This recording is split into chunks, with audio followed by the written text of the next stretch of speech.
What happens when a car is so fast, so advanced, and so dominant that NASCAR decides to essentially outlaw it after just one season?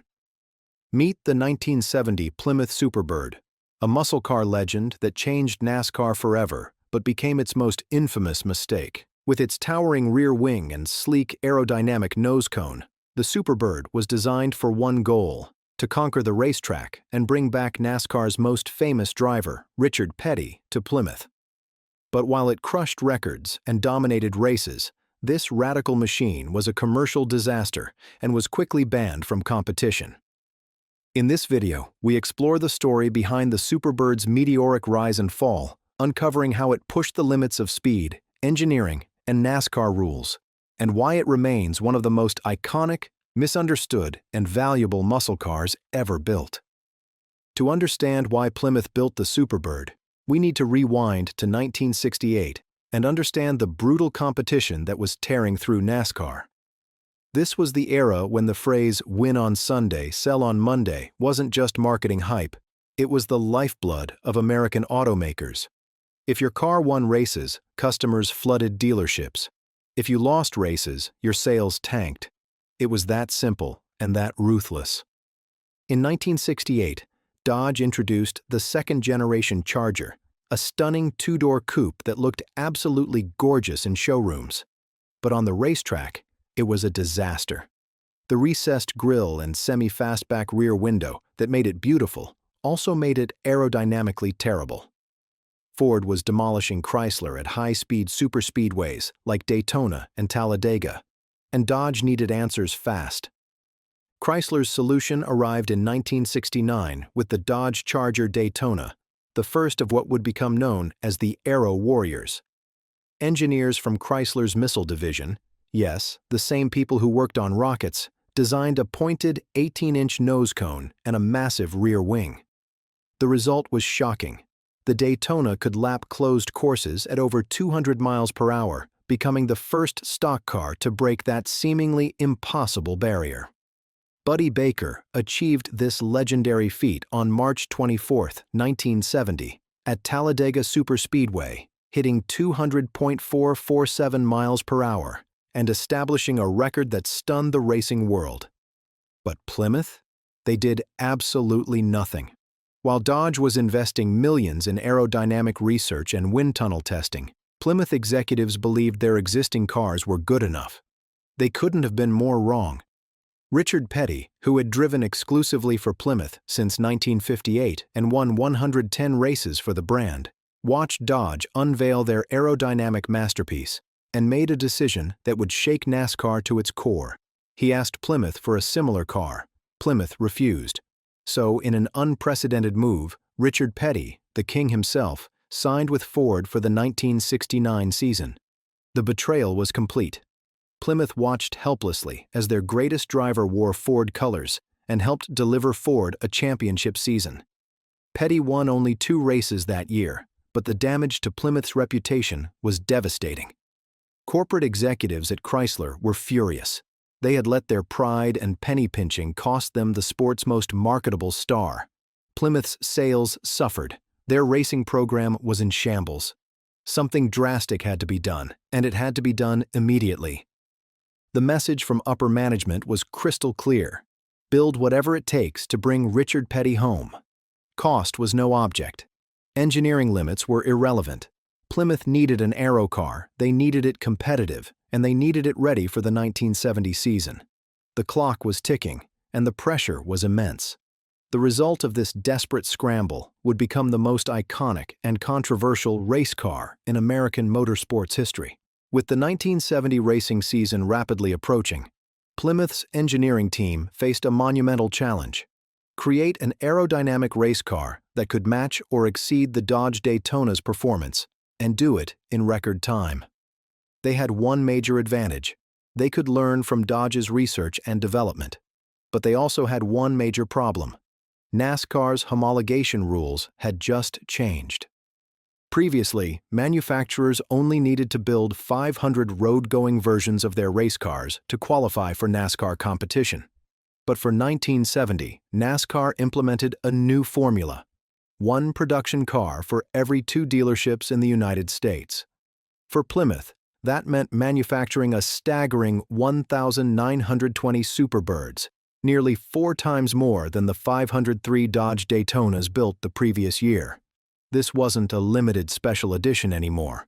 This was mass production of what would essentially be a street-legal race car. Plymouth chose the Roadrunner as their base platform and set to work transforming it into an aerodynamic weapon. Aerodynamicist Gary Romberg, working with lead designer John Pointer from Chrysler's Missile Division, refined the design using extensive wind tunnel testing. The result was engineering genius wrapped in what looked like automotive insanity. First came the nose cone, a pointed, streamlined extension that added 19 to 20 inches to the car's length. Unlike the Daytona's more aggressive 18-inch nose, the Superbird's slightly longer design was shaped to produce maximum downforce while minimizing drag. Hidden retractable headlights maintained the aerodynamic profile while still meeting street-legal requirements. The nose alone generated approximately 200 pounds of downforce at racing speeds. But the element that made the Superbird instantly recognizable and, frankly, ridiculous-looking was that towering rear wing. Standing 23 to 24 inches above the trunk deck, it looked absurdly oversized, especially on a street car. Yet this wasn't about aesthetics or trunk opening clearance, despite popular myths. The wing was positioned at that specific height to operate in clean, undisturbed air rather than the turbulent airflow over the car's body. At racing speeds, that wing generated an astounding 600 to 750 pounds of downforce. The wing was so effective and the loads so extreme that it couldn't be mounted to the trunk lid. Instead, massive steel supports ran through the trunk down to the car's subframe to prevent the quarter panels from buckling under the aerodynamic pressure. The engineering paid off dramatically. The Superbird achieved a drag coefficient of just 0.28, better than many modern supercars and absolutely revolutionary for 1970. At high speeds, the combination of the nose cone and wing reduced lift, increased stability, and allowed the car to maintain higher cornering speeds than any competitor.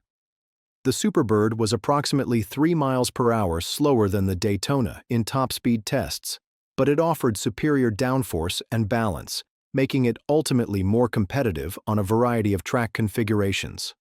Under that radical bodywork, Plymouth offered 3 engine options. The 440 Super Commando, with a single 4-barrel carburetor producing 375 horsepower, the 446 barrel with 3 2-barrel carburetors producing 390 horsepower, and the legendary 426 HEMI-powered, conservatively rated at 425 horsepower, but actually producing closer to 550 horses in racing trim. The Hemi version was the ultimate weapon, capable of launching the Superbird from 0 to 60 miles per hour in just 4.8 seconds, and completing the quarter mile in 13.5 seconds at 105 miles per hour. Top speeds exceeded 185 miles per hour on the street and could push well past 200 miles per hour in racing configuration. When Plymouth unveiled the Superbird to Richard Petty in late 1969, the transformation was complete. Plymouth's engineers had done the impossible. They'd created an aerodynamic monster in record time that met all NASCAR requirements. Petty was impressed. The sleek design, the massive wing, the promise of speeds that would leave Ford in the dust. This was exactly what he'd asked for a year earlier. The king was coming home to Plymouth, and he'd be driving the wildest-looking race car NASCAR had ever seen. The 1970 NASCAR season opened with high expectations, and Plymouth didn't disappoint. The Petty Enterprises team fielded 2 Superbirds, Richard Petty in the legendary Petty Blue number 43 and a second entry, the number 40, driven by a relatively unknown driver named Pete Hamilton. Hamilton had won the 1967 NASCAR Late Model Sportsman National Championship, but was largely unproven at the Cup level. Most eyes were on Petty. But at the 1970 Daytona 500, Pete Hamilton shocked the racing world. When Petty's number 43 Superbird suffered engine failure, Hamilton took over the lead battle with NASCAR veteran David Pearson. In the closing laps, with just 9 laps remaining, Hamilton passed Pearson and held on for the victory, his first major NASCAR win, and the Daytona 500 no less. Interestingly, Hamilton was so unsure he'd actually won that he took an extra lap around the track after the checkered flag fell. It was a stunning debut for the Superbird, and it was just the beginning.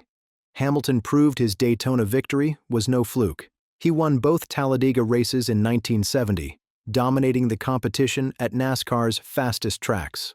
His performance that year earned him the distinction of being the first driver to win over $100,000 in a single season on superspeedways alone.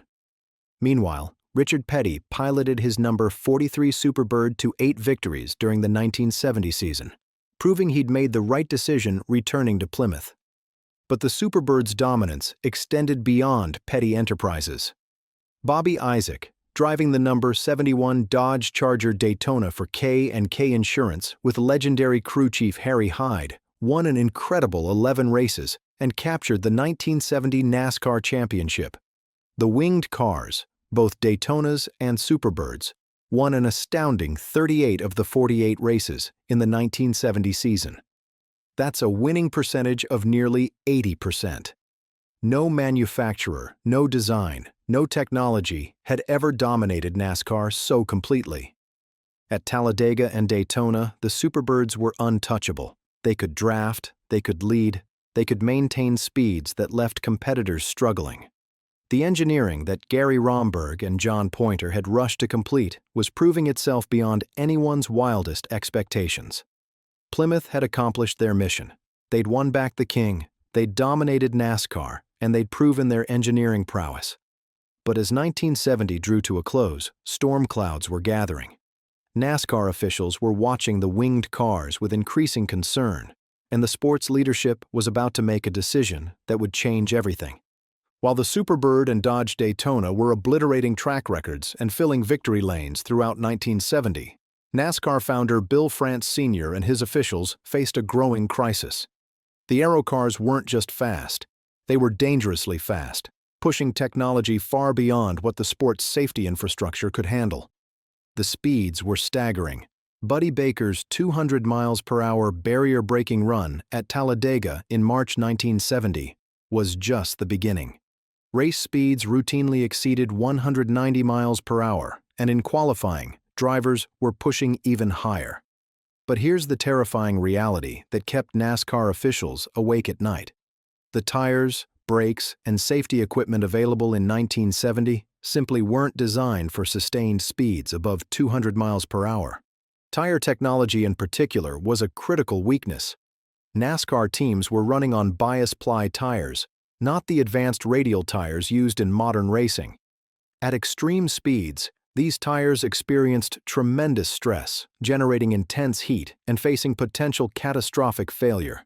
A tire blowout at 200 miles per hour on a banked superspeedway could easily turn deadly, sending a 3,800-pound race car tumbling through the air or straight into barriers that weren't designed to absorb such massive impacts.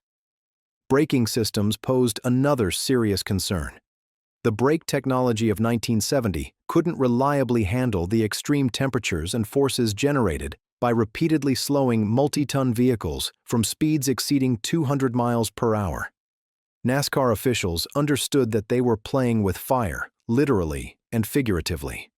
The combination of inadequate brakes, primitive tires, and limited safety equipment meant that every lap at maximum speed risked catastrophe.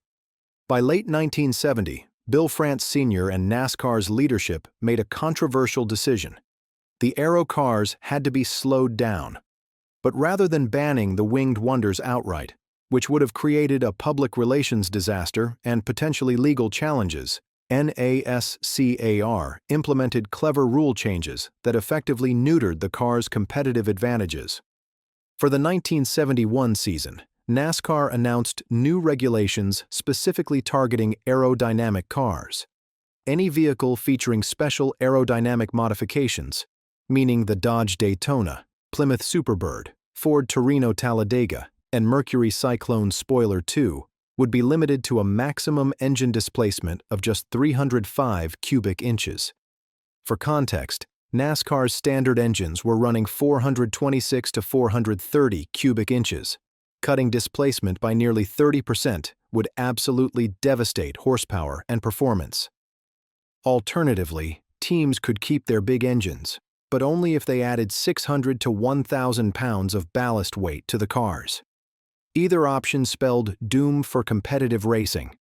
A 305 cubic inch engine simply couldn't produce enough power to compete against standard body cars running full-sized engines. And adding massive weight penalties destroyed acceleration, braking, and handling. Additionally, NASCAR mandated the use of restrictor plates at superspeedways, metal plates installed between the carburetor and intake manifold that restricted airflow and choked engine power. While restrictor plates had been experimented with before, the 1971 Daytona 500 marked their prominent return as NASCAR sought to control speeds. The message was clear. NASCAR wanted the aero wars over. The France family, which controlled NASCAR, believed the sport was heading in the wrong direction. They wanted stock cars to actually look stock, not like jet fighters with wheels. They wanted competition determined by driver skill and team strategy, not by which manufacturer could build the most exotic bodywork. And most importantly, they wanted speeds brought back down to levels where existing safety equipment could protect drivers. Richard Petty attempted to run his Superbird in the 1971 Daytona 500 qualifier, but the performance was dismal compared to standard body Plymouths. Bobby Isaac showed up at the 1971 Daytona 500 in his winged Daytona, the only aero car in the entire field. And while he led some early laps, the car couldn't sustain competitive speeds and was involved in an accident. That would be the last time a winged warrior would seriously compete in NASCAR. Just like that, after dominating an entire season and rewriting the record books, the Plymouth Superbird's racing career was over. The car that had brought Richard Petty home, the car that had won the Daytona 500, the car that had proven Plymouth's engineering prowess, it was all finished. NASCAR had effectively outlawed speed itself, and the Superbird was the biggest casualty. While the Superbird was dominating NASCAR tracks in 1970, something completely unexpected was happening at Plymouth dealerships across America. Nobody wanted to buy them. Those same radical aerodynamic features that made the car unstoppable in racing made it completely unmarketable as a street car. The problem was obvious the moment you looked at one. That massive 19-inch nose cone made parking a nightmare. The towering rear wing drew stares and ridicule. It looked cartoonish, impractical, and frankly absurd on public roads. The car's overall length exceeded 18 feet, making it difficult to maneuver in urban environments. And then there were the giant Roadrunner cartoon character decals plastered across the rear wing struts, which seemed childish to serious muscle car buyers. But the real problem went deeper than aesthetics. By 1970, insurance companies had identified high-performance muscle cars as massive financial risks. Insurance premiums for cars like the Superbird, especially HEMI-powered versions, were astronomical, often costing thousands of dollars annually and putting them out of reach for most buyers. The base price of $4,298 was already steep, but when you added insurance costs, many potential customers simply couldn't afford it. Making matters worse, the Superbird's aerodynamic modifications provided zero benefit at street-legal speeds. The nose cone and wing only became effective above 60 miles per hour, and their real advantages didn't kick in until speeds exceeded 100 miles per hour. On public roads, the Superbird was actually slower than a standard Roadrunner in quarter-mile acceleration tests because the aerodynamic devices added weight and increased drag at lower speeds. Dealerships found themselves stuck with inventory they couldn't move. Reports from 1970 and 1971 tell stories of Superbirds sitting on dealer lots for months, sometimes over a year. Some dealers got desperate and performed dealer modifications, literally removing the nose cones and wings, converting Superbirds back into standard-looking Roadrunners just to make them sellable. Imagine that, taking one of the most aerodynamically advanced vehicles ever created and dismantling the very features that made it special, all because customers thought it looked too weird. Only 1,920 Superbirds were produced, but exact sales figures remain debated. Some sources claim 1,935 units. What's certain is that fewer than 135 were equipped with the legendary 426 HEMI engine, making those particular examples incredibly rare. The vast majority received the 440 engines, which were less expensive but still delivered impressive performance. By 1972, 2 full years after production, some dealerships were still trying to unload unsold Superbirds, often at deep discounts. The car that had cost Plymouth millions to develop, the car that had dominated NASCAR, the car that had brought Richard Petty back, it was a commercial disaster. Plymouth had accomplished their racing goals but failed spectacularly in the showroom. The Superbird proved that what wins on Sunday doesn't always sell on Monday, especially when what wins on Sunday looks absolutely ridiculous on Monday. While Chrysler's aero cars were dominating tracks and puzzling dealers, another major event was reshaping NASCAR's landscape. Ford Motor Company announced in late 1970 that it was withdrawing from most racing activities, including NASCAR. This decision sent shockwaves through the sport and effectively ended the manufacturer arms race that had driven the aero wars. Ford's withdrawal wasn't entirely about the aero cars, but it was certainly influenced by them. The company had spent millions developing their own aero warriors. The 1969 Ford Torino Talladega and Mercury Cyclone Spoiler II to combat Dodge's Charger Daytona. While these cars had achieved success, winning numerous races in 1969, they couldn't match the sheer dominance of Chrysler's winged monsters in 1970. Ford had even planned more aggressive aerodynamic designs for 1971, including prototypes of cars called the King Cobra and a new Mercury Spoiler II with nose cones and wings similar to the Mopar vehicles. 3 prototype King Cobras were built, featuring radical aerodynamic modifications. But when NASCAR announced the 1971 rule changes that effectively outlawed aero cars, Ford abandoned these projects entirely. Why invest millions in development when NASCAR had just changed the rules to make such cars uncompetitive? The economic reality was harsh. Ford's factory racing program was enormously expensive, and the return on investment was becoming questionable. The company employed 4 factory stock car teams with drivers earning around $100,000 annually, massive salaries for 1970. Teams like Holman and Moody, the Wood Brothers, and Banjo Matthews suddenly found themselves scrambling for sponsors to replace Ford's financial backing. The withdrawal had profound implications. Cale Yarborough, one of Ford's star drivers, initially announced he was leaving NASCAR entirely to race in the Championship Car Series, the predecessor to IndyCar, because of the financial uncertainty. Eventually, some teams found alternative sponsors, but the loss of Ford's factory support marked the end of the manufacturer versus manufacturer warfare that had defined the late 1960s. With Ford gone and NASCAR's new rules neutering the aero cars, the 1971 season looked dramatically different from 1970. Gone were the wild-winged cars battling at 200 miles per hour. Instead, NASCAR returned to more conventional vehicles, closer in appearance to actual street cars. Bill France Sr. got exactly what he wanted: a return to stock car racing where competition was determined more by driving skill than by wind tunnel research. The golden age of the aero warriors was over. It had lasted just 2 years, 1969 and 1970, but in that brief time, it had revolutionized stock car racing, pushed engineering to unprecedented limits, and created some of the most iconic vehicles in American automotive history. The Plymouth Superbird stood at the pinnacle of that achievement, and its sudden end marked not just the conclusion of its racing career, but the end of an entire era in NASCAR. The story of the Plymouth Superbird could have ended with unsold inventory rotting on dealer lots and a short-lived racing career killed by rule changes. But what happened next is one of automotive history's greatest redemption stories. Throughout the 1970s and early 1980s, Superbirds remained oddities, interesting footnotes in NASCAR history, but not particularly valuable. Many were driven hard, crashed, or modified beyond recognition.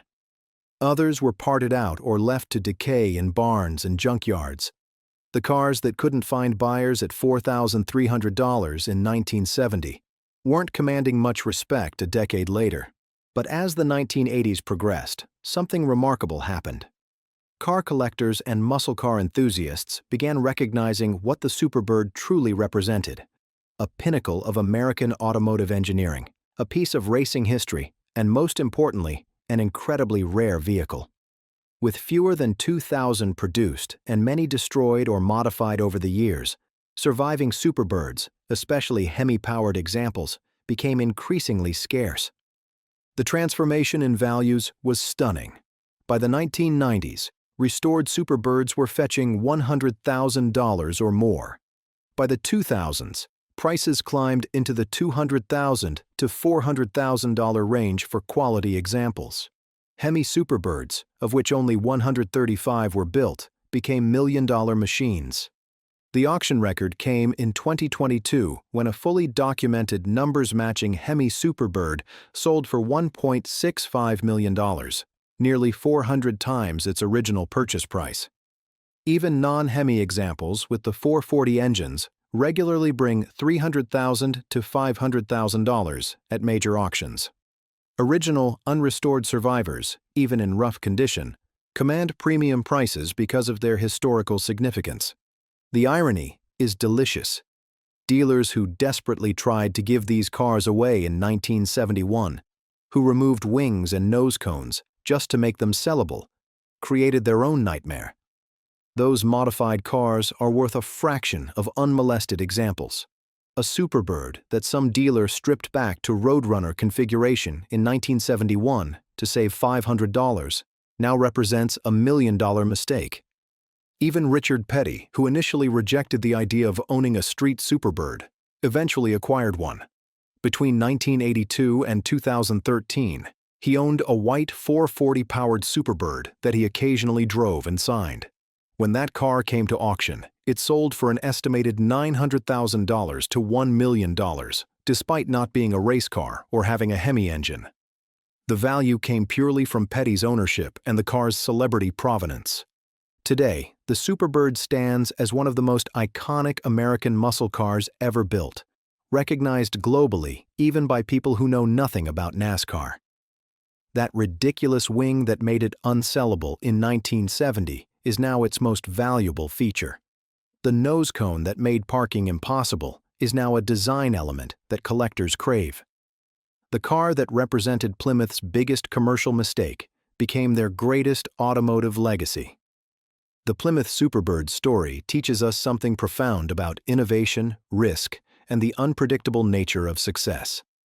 Plymouth set out to solve a simple problem: win back Richard Petty and dominate NASCAR. They succeeded brilliantly on the track, but failed spectacularly in showrooms.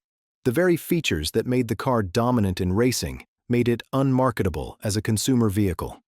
NASCAR's decision to effectively ban the Superbird after just one season proves that sometimes you can be too successful, too innovative, too far ahead. The sport simply wasn't ready for 200-mile-per-hour speeds and the safety implications they brought. By outlawing these machines, NASCAR returned to closer, more competitive racing, but lost something special in the process. Today, the Superbird remains a symbol of an era when American manufacturers pushed boundaries without fear, when engineering teams were given unlimited budgets to chase speed, and when the rulebook hadn't yet caught up with technology. It represents the last time NASCAR saw truly exotic factory race cars, the end of the pure aero wars, and the peak of American muscle car excess. The car Plymouth couldn't sell for $4,300 now sells for over $1 million. The design critics called ugly is now celebrated as iconic. The racing career that lasted one season created a legend that will last forever. That's the Plymouth Superbird, NASCAR's fastest mistake, muscle car history's greatest redemption, and proof that sometimes the things we reject become the very things we cherish most. The bird may have flown for only one season, but its legacy soars on forever.